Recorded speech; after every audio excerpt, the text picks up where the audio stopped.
जय हिंद दोस्तों, Sandeep tricky math special YouTube channel में आप सभी का स्वागत है। बिहार पुलिस कांस्टेबल नई भर्ती 2023 जिसमें टोटल पोस्ट है 21,391। इस पोस्ट के लिए सामान्य विज्ञान का प्रैक्टिस सेट देख रहे हैं। ये सेट नंबर 6 है। 1 से लेकर 5 तक नहीं देखे होंगे तो इसके लिए प्लेलिस्ट बना दिए, वहाँ से जाकर आप सारी वीडियो देख सकते हैं। इस वीडियो में सामान्य विज्ञान का न्यू पैटर्न पर आधारित एनसीईआरटी बेस्ड क्वेश्चन रहने वाला है, तो इस वीडियो को कम्प्लीटली देखिएगा। वीडियो स्टार्ट करते हैं और चलते हैं हम प्रश्न की तरफ। पहला प्रश्न है आपके सामने, किताब की इकाई क्या होता है। जैसे बताइए यहाँ पर इस प्रश्न का सही आंसर क्या है। दाब का एसआई मात्रक क्या होता है। तो देखिए, दाब का एसआई मात्रक नॉर्मली क्या होता है तो पास्कल होता है, लेकिन ऑप्शन में आपको पास्कल नहीं दिखेगा। देखिए, दाब बराबर क्या होता है, दाब बराबर होता है फोर्स बट्टा में एरिया, यानी बल बटा एरिया होता है। तो एफ का क्या होता है, तो एफ यानी बल का एसआई मात्रक न्यूटन होता है, और एरिया का जो एसआई मात्रक होता है मीटर स्क्वायर होता है। तो इसका हो जाएगा न्यूटन प्रति वर्ग मीटर। इसका राइट आंसर हो जाएगा ऑप्शन नंबर ए। यहाँ पर दिया गया है न्यूटन मीटर। न्यूटन मीटर किसका होता है एसआई मात्रक, तो बल अघूर्ण का एसआई मात्रक न्यूटन मीटर होता है। न्यूटन होता है जो कि बल का होता है, और न्यूटन प्रति मीटर पृष्ठ नाव का एसआई मात्रक होता है। इसको याद रखिएगा। चलिए नेक्स्ट यहाँ पर सेकेंड प्रश्न है आपके सामने कि निम्नलिखित में से कौन सा एक अम्ल का गुण नहीं है।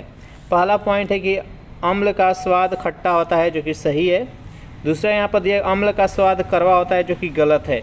यहाँ पर पूछा गया कि अम्ल का कौन सा गुण सही नहीं है, तो यहाँ पर ऑप्शन नंबर बी इसका राइट आंसर हो जाएगा। तीसरा यहाँ पर अम्ल और क्षार मिलकर लवण बनाता है, ये भी सही है। और अम्ल नीला लिटमस पत्र को लाल कर देता है, और जो क्षार होता है वह लाल लिटमस पत्र को नीला करता है। नेक्स्ट क्वेश्चन देखते हैं। यहाँ पर 3 प्रश्न है आपके सामने, निम्नलिखित में से एंटीबायोटिक कौन सा है। चारों ऑप्शन देखिए और बताइए यहाँ पर इस प्रश्न का सही आंसर क्या है। इनमें से कौन सा एंटीबायोटिक है, तो पेनिसिलिन है जो कि एंटीबायोटिक है। जो भी कैंडिडेट ऑप्शन नंबर ए के साथ जा रहे हैं बिल्कुल ही सही जवाब है। नेक्स्ट यहाँ पर 4 प्रश्न है आपके सामने कि एक परमाणु के केंद्र का धनावेशित हिस्सा क्या कहलाता है। प्रोटॉन, इलेक्ट्रॉन, न्यूक्लियस और न्यूट्रॉन। बताइए यहाँ पर 4 प्रश्न का सही आंसर क्या है। एक परमाणु के केंद्र का धनावेशित हिस्सा क्या कहलाता है, तो उसको न्यूक्लियस कहा जाता है। जो भी कैंडिडेट ऑप्शन नंबर सी के साथ जा रहे हैं बिल्कुल ही सही जवाब है। देखिए, प्रोटॉन का खोज किसने किया था, गोल्डस्टीन ने। इलेक्ट्रॉन का खोज किसने किया था, जे थॉम्सन।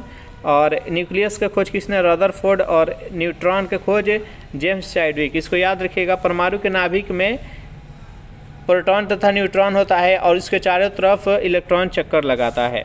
नेक्स्ट यहाँ पर 5 प्रश्न है आपके सामने कि प्रारंभिक भारतीय दार्शनिक अनुसार प्रत्येक वस्तु डैश मूल तत्वों से मिलकर बना होता है। तो 5 तत्वों से मिलकर बना होता है। ये 5 क्या क्या होता है, तो देखिए, जिसको पंचतंत्र कहा जाता है। वायु, अग्नि, जल, पृथ्वी और आकाश, इससे मिलकर बना रहता है। नेक्स्ट क्वेश्चन देखते हैं। यहाँ पर 6 प्रश्न है कि पौधे जो नमक युक्त मिट्टी में उगते हैं उसको क्या कहते हैं। जीरोफाइट, हाइड्रोफाइट, हेलोफाइट और सेकुलाइट्स। बताइए यहाँ पर 6 प्रश्न का सही आंसर क्या है। पौधे जो नमक युक्त मिट्टी में उगते हैं उसको क्या कहते हैं, तो इसको हेलोफाइट कहते हैं। जो भी कैंडिडेट ऑप्शन नंबर सी के साथ जा रहे हैं बिल्कुल ही सही जवाब है। इससे रिलेटेड कुछ महत्वपूर्ण प्रश्न जान लेते हैं। देखिए, जीरोफाइट किसे कहते हैं, ऐसे पादप जो शुष्क भूमि में या कम जल वाले क्षेत्र में उगते हैं, जैसे मरुस्थलीय पौधे, ये सभी के सभी को जीरोफाइट कहते हैं। हेलोफाइट यानी ऐसे पादप जो लवणीय मिट्टी में उगते हैं उसको हेलोफाइट कहते हैं। उसके बाद से ग्लाइकोफाइट किसे कहते हैं, ऐसे पादप जो कम लवणीय मिट्टी में उगते हैं। अधिकांश पादप ग्लाइकोफाइट श्रेणी में आते हैं। मीजोफाइट किसे कहते हैं, ऐसे पादप जो सामान्य जल पूर्ति वाले स्थानों में उगते हैं।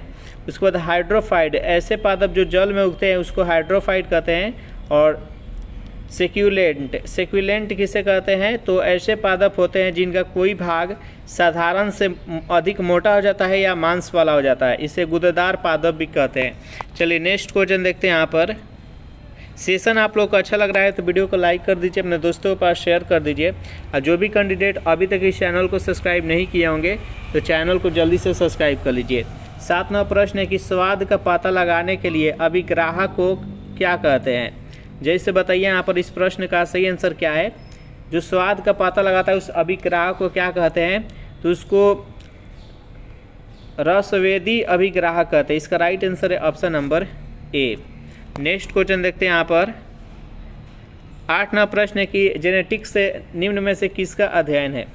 मेंडल के नियम, जैव विकास, डीएनए संरचना, अनुवांशिकता और विविधता। बताइए यहाँ पर 8वां प्रश्न का सही आंसर क्या है। तो जेनेटिक्स में किसका अध्ययन किया जाता है, तो अनुवांशिकता और विविधता का। इसका राइट आंसर है ऑप्शन नंबर डी।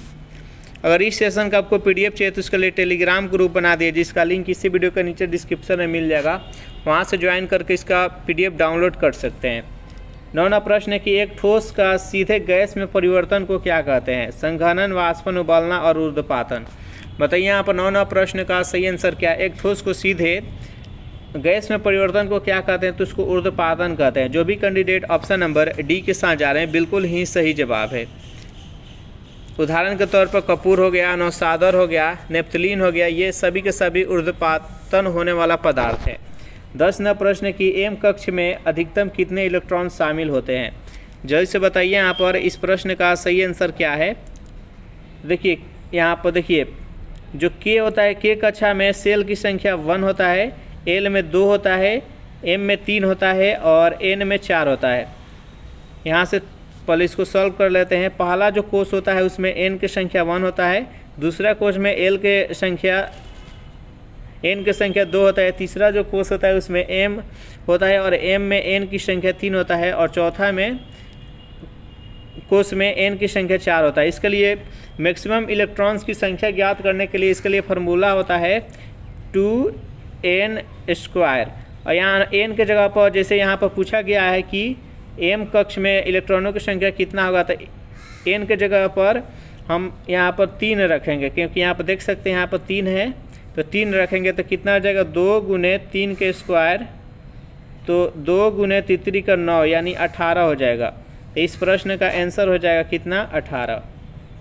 चलिए नेक्स्ट क्वेश्चन देखते हैं यहाँ पर 11वां प्रश्न है कि 80% से अधिक कोशिका में पाए जाने वाले पदार्थ क्या होता है। जल, प्रोटीन, वसा, खनिज। बताइए यहाँ पर 11वां प्रश्न का सही आंसर क्या है। तो 80% से अधिक के कोशिका में पाए जाना पदार्थ होता है जो कि जल होता है। जो भी कैंडिडेट ऑप्शन नंबर ए के साथ जा रहे हैं बिल्कुल सही जवाब है। आइए यहाँ पर देखते हैं कि कोशिकाओं में कौन कितना पाया जाता है। देखिए जल का जो मात्रा होता है 70 से 90% के आसपास रहता है। प्रोटीन होता है 10 से 15, कार्बोहाइड्रेट 3 और लिपिड 2, न्यूक्लिक अम्ल यहाँ पर 5 से 7 और आयन होता है जो कि 1% होता है। 12वां प्रश्न है आपके सामने कि 40 डिग्री सेल्सियस से का मान को फ़ारेनहाइट में कितना होगा। 104 फ़ारेनहाइट, 100, 102 और 105। बताइए यहाँ पर 12वां प्रश्न का सही आंसर क्या है। तो देखिए सेल्सियस और फ़ारेनहाइट के बीच का एक संबंध, इसको याद रखिएगा। यहाँ से कोई भी मान पूछेगा तो आप ज्ञात कर सकते हैं। C/बट्टा में यहाँ पर 5 और बराबर में F-32 और बट्टा में 9। इसको याद रखिएगा। यहाँ पर F का मान पूछा गया है और यहाँ पर C का वैल्यू यानी सेल्सियस का मान दिया गया है, तो हमको F यहाँ से ज्ञात कर लेंगे। तो देखिए इसको अब यहाँ पर रखेंगे, मान पुट करेंगे और आ जाएगा। F का मान ज्ञात करना है। ये 9/5 हो गया, गुने में यहाँ पर C हो गया, प्लस में यहाँ पर 32 हो गया। C के जगह पर हमको क्या रखना है, तो 40 डिग्री रखना है। तो यहाँ पर देखिए C के जगह पर यहाँ पर 40 डिग्री रखा गया है। तो ये कटेगा तो कितना हो जाएगा, 8 बार में कटेगा। तो 9 में 8 से गुना करेंगे तो 8 9 72 और प्लस में 32 यानी 104। जो भी कैंडिडेट यहाँ पर ऑप्शन नंबर ए के साथ जा रहे हैं 104 फ़ारेनहाइट बता रहे हैं, बिल्कुल ही सही जवाब है। चलिए नेक्स्ट क्वेश्चन देखते हैं यहाँ पर 13वां प्रश्न है कि दांतों में सड़न शुरू हो जाती है जब मुंह का पीएच मान डैश से कम हो जाता है। जब मुंह के पीएच मान किस से कम हो जाता है तो दांत सड़ना शुरू कर देता है। जैसे बताइए इस प्रश्न का सही आंसर क्या है। तो 5.5 इसका राइट आंसर है ऑप्शन नंबर बी। यहाँ पर थोड़ा सा जान लेते हैं इसके बारे में। हमारे शरीर का कार्य करता है, हमारा शरीर जो कार्य करता है उसका पीएच मान 7 से लेकर 7.8 के बीच रहता है। ब्लड का पीएच मान कितना होता है, 7.4 होता है। अम्लीय वर्षा जो होता है वो 5.6 के आसपास होता है। हमारे दांतों में सड़ना शुरू हो जाता है 5.5 से, और नींबू रस का जो pH मान होता है 2.4 होता है। इसको याद रखिएगा। नेक्स्ट यहाँ पर 14वां प्रश्न है आपके सामने कि मानव तंत्र में इंसुलिन किसका उपापचय नियंत्रित करता है। चारों ऑप्शन देखिए और बताइए यहाँ पर इस प्रश्न का सही आंसर क्या है। तो मानव तंत्र में इंसुलिन किसका उपापचय को नियंत्रित करता है, तो कार्बोहाइड्रेट इसका सही आंसर हो जाएगा ऑप्शन नंबर बी। अगर इस सेशन का आपको पीडीएफ चाहिए तो इसके लिए टेलीग्राम ग्रुप बना दिए, जिसका लिंक इसी वीडियो के नीचे डिस्क्रिप्शन में मिल जाएगा। वहां से ज्वाइन करके इसका पीडीएफ डाउनलोड करके आप प्रैक्टिस कर सकते हैं। 15वां प्रश्न है कि आइंस्टीन ने नोबेल प्राइज़ किसके लिए मिला था, किस कार्य के लिए आइंस्टीन को नोबेल प्राइज़ मिला था। चारों ऑप्शन देखिए और बताइए इस प्रश्न का सही आंसर क्या है। तो प्रकाश विद्युत प्रभाव के लिए जो भी कैंडिडेट ऑप्शन नंबर डी के साथ जा रहे हैं बिल्कुल ही सही जवाब है। चलिए नेक्स्ट यहाँ पर आइंस्टीन के बारे में थोड़ा सा जान लेते हैं। अल्बर्ट आइंस्टीन थे जो कि अपेक्षिकता का सिद्धांत दिए थे। पदार्थ की पांचवी अवस्था बोस आइंस्टीन ने कंडेंसेट की भविष्यवाणी की थी, और द्रव्यमान ऊर्जा तुल्यता के लिए एक समीकरण दिए थे E = mc²। प्रकाश विद्युत प्रभाव की खोज के लिए सन 1921 में अल्बर्ट आइंस्टीन को नोबेल पुरस्कार मिला था। नेक्स्ट यहाँ पर 16वां प्रश्न है आपके सामने कि निम्नलिखित में से कौन एक उभयधर्मी ऑक्साइड है। चारों ऑप्शन देखिए और बताइए यहाँ पर 16वां प्रश्न का सही आंसर क्या है। निम्नलिखित में से कौन सा एक उभयधर्मी ऑक्साइड है। तो यहाँ पर एल्युमिनियम ऑक्साइड है जो कि एक उभयधर्मी ऑक्साइड है। जो भी कैंडिडेट ऑप्शन नंबर ए के साथ जा रहे हैं बिल्कुल ही सही जवाब है। थोड़ा सा यहाँ पर जान लेते हैं। देखिए प्रायः जो धातु होते हैं, धातु का जो ऑक्साइड होता है वो क्षारीय होते हैं, और अधातु का जो ऑक्साइड होता है वो अम्लीय होता है। उभयधर्मी ऑक्साइड में Al2O3 JNO हो जाएगा। उदासीन ऑक्साइड जो होता है वो कार्बन मोनोऑक्साइड हो जाएगा, नाइट्रस ऑक्साइड हो जाएगा और NO हो जाएगा। चलिए नेक्स्ट क्वेश्चन देखते हैं यहाँ पर। 17वां प्रश्न है कि पुस्तक द ओरिजिन ऑफ स्पीसीज किसने लिखा था। लिनियस ने, लैमार्क ने, मेंडल ने, डार्विन ने। बताइए यहाँ पर इस प्रश्न का सही आंसर क्या है। पुस्तक द ओरिजिन ऑफ स्पीसीज किसके द्वारा लिखा गया है, तो चार्ल्स डार्विन के द्वारा लिखा गया। जो भी कैंडिडेट ऑप्शन नंबर डी के साथ जा रहे हैं बिल्कुल ही सही जवाब है। नेक्स्ट यहाँ पर 18वां प्रश्न, यहाँ से कुछ इंपॉर्टेंट बात जान लेते हैं। देखिए लिनियस के द्वारा क्या क्या किया गया है। तो लिनियस के द्वारा द्विनाम पद्धति दिया गया था। वर्गकी के जनक लिनियस है, और सिस्टेमा नेचुरी पुस्तक के लेखक है, और जेनरा प्लांटेरम पुस्तक के लेखक है। मेंडल को अनुवंशिकी के जनक कहा जाता है, और डार्विन के द्वारा प्राकृतिक चयनात्मक का सिद्धांत दिए थे, और द ओरिजिन ऑफ स्पीसीज पुस्तक के लेखक है। लैमार्क जो थे वो उपार्जित लक्षणों का वंशागति सिद्धांत दिए थे। तो इसको याद रखिएगा, यहाँ से प्रश्न है जो कि पूछा जाता है। नेक्स्ट यहाँ पर प्रश्न देखते हैं। 18वां प्रश्न है कि विद्युत धारा निम्न में से किस उपकरण से मापी जाती है। विद्युत धारा को किससे मापा जाता है, जल्दी से बताइए इस प्रश्न का सही आंसर क्या है। तो विद्युत धारा को एमीटर के द्वारा मापा जाता है, और एमीटर को किस में जोड़ा जाता है, तो एमीटर को श्रेणी क्रम में जोड़ा जाता है। वोल्ट मीटर के द्वारा विद्युत विभवांतर मापा जाता है, और वोल्ट मीटर को समानांतर क्रम में जोड़ा जाता है। इसको याद रखिएगा। चलिए नेक्स्ट क्वेश्चन देखते हैं। यहाँ पर प्रश्न है आपके सामने कि खाद्य पदार्थ का ऑक्सीकरण रोकने के लिए निम्न में से किस गैस का उपयोग किया जाता है। ऑक्सीजन का, नाइट्रोजन का, हाइड्रोजन का, क्लोरीन का। बताइए यहाँ पर 19वां प्रश्न का सही आंसर क्या है। देखिए जो भी खाद्य पदार्थ आप चिप से देखे होंगे, यहाँ पर पॉकेट है, आप देखे होंगे पॉकेट थोड़ा सा फूला हुआ नज़र आता है, तो उसमें कौन सा गैस भरा जाता है, तो उसमें नाइट्रोजन का प्रयोग किया जाता है। जो भी कैंडिडेट यहाँ पर ऑप्शन नंबर बी के साथ जा रहे हैं बिल्कुल ही सही जवाब है। चलिए नेक्स्ट क्वेश्चन देखते हैं। यहाँ पर 20वां प्रश्न है कि मानव शरीर के कुल भार का लगभग कितना प्रतिशत जल होता है। 20%, 30%, 65% और 90%। बताइए यहाँ पर 20वां प्रश्न का सही आंसर क्या है।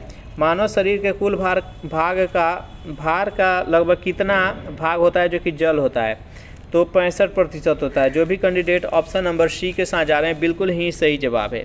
नेक्स्ट यहाँ पर 21वां प्रश्न है आपके सामने कि 100 वाट का बिजली का बल्ब यदि 10 घंटे जले तो बिजली का खर्च कितना होगा। 1 इकाई, 10 इकाई, 100 इकाई, 0.1 इकाई। बताइए यहाँ पर 21वां प्रश्न का सही आंसर क्या है। तो देखिए एनर्जी बराबर ऊर्जा बराबर क्या होता है, तो ऊर्जा बराबर होता है जो कि P/T, यानी यहाँ पर P यानी पावर यानी शक्ति, T मतलब टाइम। यहाँ पर शक्ति और समय के गुणनफल को ऊर्जा कहते हैं। और यहाँ पर देखिए शक्ति का मान कितना दिया गया है, तो शक्ति का मान यहाँ पर 100 दिया गया है और टाइम कितना दिया गया है, 10 घंटा दिया है। तो कितना हो जाएगा, 1000 वाट हो जाएगा। और 1000 वाट को यहाँ पर किस में बदलेंगे, तो हम यूनिट में यहाँ पर ऑप्शन दिया गया है तो 1000 से भाग दे देंगे। 1000 से भाग दे देंगे तो 1 यूनिट हो जाएगा। तो इसका राइट आंसर हो जाएगा ऑप्शन नंबर ए, 1 इकाई इसका सही आंसर हो जाएगा। चलिए नेक्स्ट क्वेश्चन देखते हैं। यहाँ पर प्रश्न है कि प्रोपेन का आणविक सूत्र क्या होता है, जल्दी से बताइए यहाँ पर इस प्रश्न का सही आंसर क्या है। तो देखिए जो प्रोपेन होता है ये एल्केन के अंतर्गत आता है। इसके लिए फार्मूला होता है CnH2n+2। तो यहाँ पर जो प्रोपेन है मेथ एथ प्रोप, तो यहाँ पर प्रोप जो है ये तीसरे नंबर पर आता है। तो इस फार्मूला पर जब हम रखेंगे CN3 और H और 2 है तो 3 दूना 6 और 6 + 2 8, यानी C3H8 हो जाएगा। इसका राइट आंसर है ऑप्शन नंबर सी। देखिए ये CH4 है जो कि मेथेन है, ये एथेन है, ये प्रोपेन है और ये है जो कि ब्यूटेन है। इसको याद रखिएगा। नेक्स्ट क्वेश्चन देखते हैं। यहाँ पर 23वां प्रश्न है कि पानी का घनत्व अधिकतम होता है, जल्दी से बताइए यहाँ पर 23वां प्रश्न का सही आंसर क्या है। कितने डिग्री सेल्सियस पर पानी का घनत्व अधिकतम होता है, तो 4 डिग्री सेल्सियस पर पानी का घनत्व होता है जो कि सबसे अधिक होता है। नेक्स्ट क्वेश्चन देखते हैं। यहाँ पर 24वां प्रश्न है कि ओजोन के एक अणु में कितने परमाणु होते हैं, जल्दी से बताइए यहाँ पर इस प्रश्न का सही आंसर क्या है।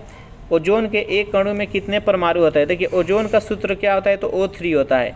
और O3 में कितने यहाँ पर परमाणु है, तो इसमें 3 है। तो जो भी कैंडिडेट ऑप्शन नंबर ए के साथ जा रहे हैं बिल्कुल ही सही जवाब है।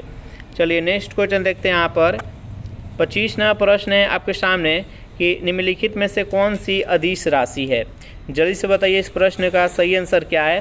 बल, दाब, वेग और त्वरण, इनमें से कौन सा अदिश राशि है। तो यहाँ पर जो दाब दिया गया है, दाब एक अदिश राशि है और बल, वेग और त्वरण ये तीनों का तीनों सदिश राशि है। तो इस प्रश्न का राइट आंसर हो जाएगा ऑप्शन नंबर बी। यहाँ पर कौन कौन सा अदिश राशि के अंतर्गत आता है, तो कि जो भी अदिश राशि होती है उसमें केवल परिमाण होता है, उसमें दिशा निश्चित नहीं होता है। तो यहाँ पर देखिए द्रव्यमान हो गया, आयतन हो गया, घनत्व हो गया, समय, दूरी, चाल, ऊर्जा, दाब, शक्ति, तापमान, पृष्ठ तनाव, सन्यता, ऊष्मा, विद्युत आवेश, विद्युत धारा, विभवांतर प्रतिरोध, धारिता, ये सभी के सभी अदिश राशियाँ हैं। इसको याद रखिएगा। तो इस प्रश्न का आंसर है वो दाब हो जाएगा। इस प्रकार सेशन यहीं पर समाप्त कर रहे हैं। सेशन आप लोग को कैसा लगा जरूर कमेंट करके बताइएगा। सेशन आप लोग को अच्छा लगा हो तो वीडियो को लाइक कर दीजिए, अपने दोस्तों के पास शेयर कर दीजिए। जो भी कैंडिडेट अभी तक इस चैनल को सब्सक्राइब नहीं किए होंगे तो चैनल को फटाफट सब्सक्राइब कर ले। Thanks for watching this video. मिलते हैं नेक्स्ट वीडियो में।